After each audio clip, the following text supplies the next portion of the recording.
롤랑 33세 178cm. 오늘은 이 딸딸한 유부남의 끌림 포인트에 대해서 알아봅시다.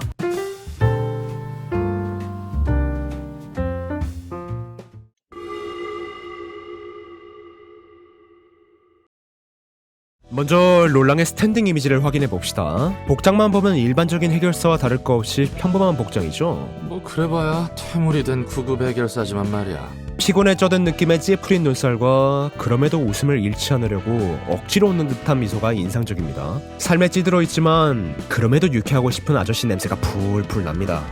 향긋하죠. 넥타이는 바짝 매고 있고 자켓도 원버튼 단추를 꽉 잠그고 있습니다. 전체적으로 타이트한 인상이에요. 후면 스탠딩이 없어서 엉덩이 라인을 볼 수 없는 게 아쉽습니다. 지금 굉장한 말을 들은 것 같은데. 그리고 또 눈에 띄는 건 양쪽 손을 모두 바지 주머니에 집어넣은 겁니다. 까칠해 보이는 인상이랑 합쳐져서 불량한 멋이 느껴지죠. 결혼까지 꼬리내본 남성이라 그런지 본인의 매력을 내심 알고 있는 것 같습니다. 이렇게 생각하는 것도 나름 생존 전략이라서 말이지. 그리고 의외의 끌림 포인트인데 178cm인 것 치고는 생각보다 발이 큽니다. 자고로 남자는 발이 좀 커야 설레인다고 생각하거든요. 발이 크면 구두가 크고 구두가 크면 그만큼 코박죽을 하고 싶은 욕구가 커지기 마련인데. 잠시 진정하고 숨 좀 돌리자. 잠시 소란이 있었어요. 롤랑의 매력은 사실 기본 스탠딩에만 한정하기가 조금 아쉽죠. 이제부터는 본격적으로 가봅시다. 내게는 고통밖에 없습니다. 그것 말고는 아무것도 바라지 않습니다. 자, 검은 침묵의 스탠딩을 살펴봅시다. 우선 주머니에 넣었던 손을 빼고 장갑을 드러내고 있는 모습이 보이죠. 이 벌려진 틈이 킥인데요. 왠지 저 틈 사이로 손깍지를 끼고 싶어지는 욕구가 들게 합니다. 장갑 이야기가 나왔으니 무기들도 살펴봐야죠. 저희가 짚고 넘어갈 건 로직 아틀리에제 리볼버와 샷건입니다.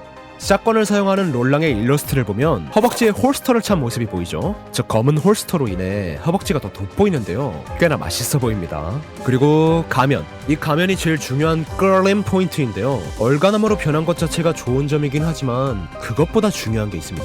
롤랑은 과거부터 가면을 반드시 쓰고는 했는데요. 자신의 가면을 세계라고 이야기할 정도입니다. 내 세계를 깨고 들어온 사람. 그렇게 내 세계가 된 사람이 있었다. 행적만 살펴보아도 롤랑이 가면을 벗는 순간은 아예 없죠. 그래서 말인데 롤랑의 채취가 가면 여기저기 베어서 뺄래도 뺄 수 없는 상태일 겁니다.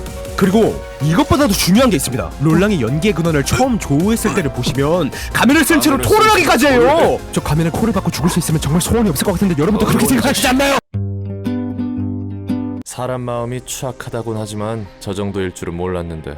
숨 좀 고르고 다시 롤랑의 행적을 마저 살펴봅시다. 롤랑은 자신의 본심을 드러내고 엔젤라를 적다기 시작한 뒤로는 절대로 가면을 벗지 않습니다. 엔젤라의 목을 칠 때도 복수를 이루고 돌아가서 죽는 그 순간까지도 롤랑은 자신의 세계에서 빠져나오지 못했습니다.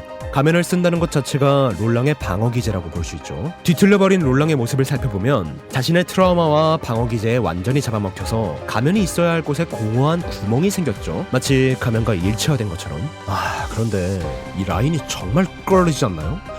이내라서 나올 부분은 엄청나게 나오고 들어갈 부분은 엄청나게 들어간 이 이내 특유의 과장이 정말 맛있다고 생각합니다. 손가락도 보면 뾰족한 발톱처럼 변한 모습이 보이죠? 저 날카로운 발톱으로 제 몸에 피가 나도록 긁어주었으면 좋겠습니다. 다시 돌아봅시다. 롤랑과 엔젤라가 서로를 용서한다면 스스로 가면을 벗습니다. 자신의 세계에서 빠져나오고 새로운 세계를 마주할 준비를 하는 모습처럼 보이죠. 일단 몽실이가 나온 김에 여러분이 몰랐을 포인트를 설명해드리겠습니다. 롤랑은 꼴자랄입니다. 에일린의 아버지를 죽여서 가림의 미학을 보여주었고 재현이 아들을 되살리려 만든 인형을 부셔서 재현을 피젯 큐브로 만들었죠. 엑스트라 단역으로 남을 뻔한 개성없는 해결사를 새끈한 해골 바가지로 만들기도 했고요. 핏빛밤을 토벌해 근사한 정장을 입을 기회를 주어 모두에게 퇴폐미를 알려주었고 본인의 매부는 귀여운 마스코트로 만들어버립니다. 여기서 끝이 아니죠. 롤랑 선생은 청소부에 대해서 공감 가는 발언도 해줍니다. 청소부들이 냄새 하나는 지독하지. 특히 그 꾸리꾸리한 붕대로 밥 한 그릇 정도는 뚝딱. 저도 동의합니다. 특히 라일라는 정말 섹시하게 생겼다고 생각하거든요. 라일라의 붕대를 입안 한가득 우겨 넣어 맛을 보고 싶네요.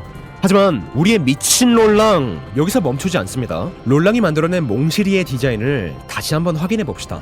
가슴팍을 보면 대놓고 여기를 노리라고 표정마냥 새겨둔 모습이 보이죠. 아르갈리아의 자물쇠를 마구마구 해금해버리고 싶어지죠. 우리의 꼴잘할 롤 선생은 역시 기대를 저버리지 않고 바로 이루어줍니다. 잔향악단 접대 때 욕구를 해소한 탓일까요? 롤랑은 머리와의 전투를 치르고도 미소를 보여줍니다. 내 영혼이 심연의 바닥을 헤맬 때에도 고통은 늘 곁에 앉아 나를 지켜주었으니 어떻게 고통을 원망하겠습니까?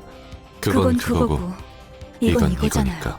자신의 세계에서 빠져나온 롤랑은 이제 전과는 다르게 새로운 신념을 받아들이기로 합니다. 그것도 이거고 이것도 그거니까. 홀로 견뎌내야 했던 과거를 뒤로하고 롤랑은 그렇게 친구와 함께 미래를 맞이할 준비를 하게 됩니다. 웃는 모습이 아주 보기 좋죠. 말 그대로 아름답습니다.